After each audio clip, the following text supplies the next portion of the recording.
Welcome back friends. আজকে রুটির সাথে কি খাবো এই চিন্তাটা একটু দূর করব। আর আজকের পনিরটা একটু অন্যরকম করে আমরা রান্না করব, রোজকার মতন নয়।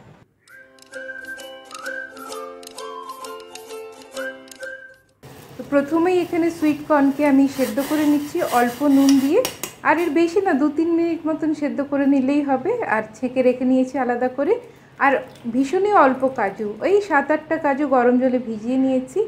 এখানে 1.5 খানা মতন পনির নিয়ে নিয়েছি। আর এখানে ছোলার ডাল 1 টেবিল স্পুন। এটা শুকনো খোলায় একটু লাল লাল করে ভেজে নেবো। ভেজে নিয়ে এটা একটু আলাদা করে রাখছি। পনিরটাকে দেখুন, যেহেতু সুইট কর্ন দিয়ে করব, একটু ছোট করে কেটেছি। আর এখানে একটা বড় পেঁয়াজ ডুমো ডুমো করে কাটা, ক্যাপসিকাম কাটা। আর এখানে এটাকে একটু ড্রাই আমি এখানে গ্রাইন্ড করে নিয়েছি। এটা হলো ছোলার ডাল যেটা আমরা ভেজে রেখেছিলাম। তাহলে এখানে জিনিসগুলো রেডি হয়ে গেল। আর একটা আমাদের বাটনা করে নিতে হবে, সেটা হলো এখানে সুইট কর্ন আমি এখানে 4 টেবিল স্পুন নিচ্ছি। এবার সুইট কর্নের কী হয় যে কিছু কিছু কর্ন বেশ মিষ্টি হয়, আবার কিছু কিছু কর্ন বেশ কম মিষ্টি হয়। তো সেই হিসাবে একবার দেখে নিতে হবে। আর এটাই গ্রেভির যে থিকনেসটা এখান থেকেই ভালো পাওয়া যাবে। আর বুঝতেই পারছেন কাজু বেশ কমই ছিল, এটা আমি ধুয়ে তুলে রেখেছিলাম। এই দুটোকে যতটা ঝাল খেতে পছন্দ সেই হিসাবে লঙ্কা দিয়ে এটা আমি একটু থিক পেস্ট করে নিচ্ছি। ঠিক আছে, তারপরে জল যতটা লাগবে সেই হিসাবে দেব। এইবারে আমাদের সব কিছু ওদিকে অ্যারেঞ্জমেন্ট রেডি। অল্প তেল দিয়ে নিচ্ছি। এবারে তেলটা গরম হয়ে গেলে এক এক করে যা যা আছে আমরা ভেজে নেব।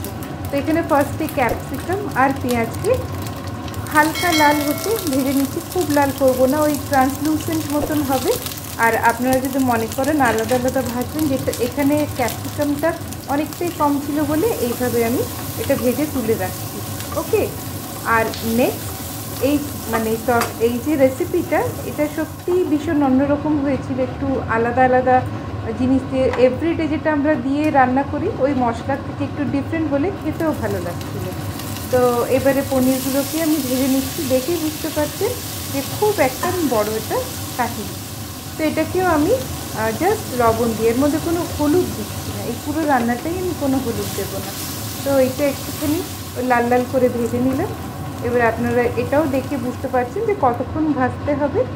এবারে নেক্সট এখানে ভীষণ বেশি তেল দিইনি, ওই 1 টেবিল স্পুন ওরকম কি 2 টেবিল স্পুন যতটা হোক। আর স্টিমে রেখেছি গ্যাসটা, নাহলে এখানে যে বাটারটা দিলাম এটা হুট করে উড়ে যাবে। তো এই রান্নাটা ঠিকঠাক লাগলে আমার চ্যানেলকে সাবস্ক্রাইব করতে ভুলবেন না। আর এবারে দেখুন এখানে আমি ওই 8-10টা মতন রসুন এখানে থেতো করে রেখেছিলাম, ওটা দিয়ে এটাকে একটু লাল লাল করে ভেজে নেবো। বাটারের সাথে রসুনটা দিলে বেশ গন্ধটা ভালোই আসে। তো এখানে সত্যি খুব সুন্দর একটা অ্যারোমা আসছিল। এবারে লাল লাল করে ভেজে নেওয়ার কিছুক্ষণ লাগবে। ভেজে নেওয়ার পরে যেটা আমরা ছোলার ডাল গুঁড়ো করে রেখেছিলাম ওটাকে এবারে এর মধ্যে একটু লাল লাল করে ভেজে নেবো। আর এমনি ছোলার ডাল আর নর্মাল যেটা আমরা বেসন, একটা ডিফারেন্ট স্বাদ হয়েই যায়। তো ওটা আপনারা বুঝতেই পারবেন। আর ছোলার ডালকে একটু ভেজে নেওয়া খুব দরকার আছে, যতই হোক একটা অন্যরকম গন্ধ থেকে যায়।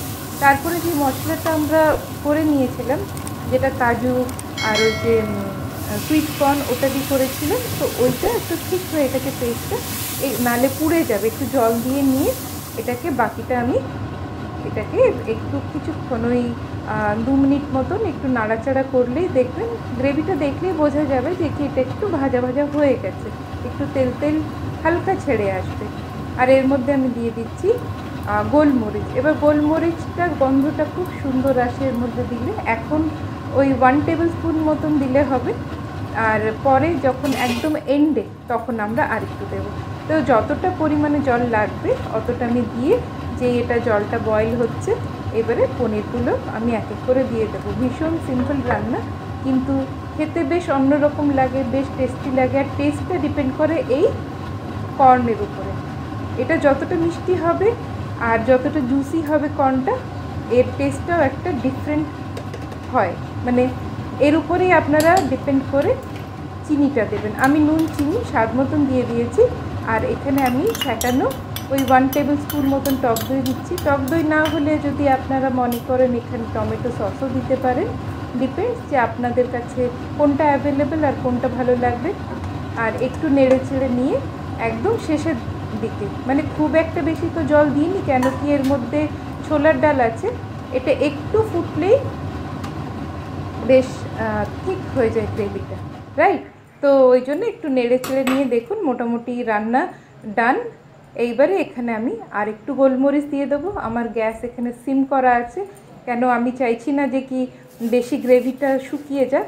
আর কসুরি মেথিকে আমি রোস্ট করে নিয়েছিলাম, রোস্ট করে নিয়ে ওটাকে আমি জাস্ট ক্রাশ করে এর মধ্যে দিয়ে দিচ্ছি। আর লাস্টে যদি মনে হয় তো এখানে 1 টিস্পুন মতন বাটার দিয়ে দিলেই হয়ে যাবে। এই রান্নাটা একবার নিশ্চয়ই ট্রাই করে দেখবেন, আশা করি আপনাদের ভালো লাগবে।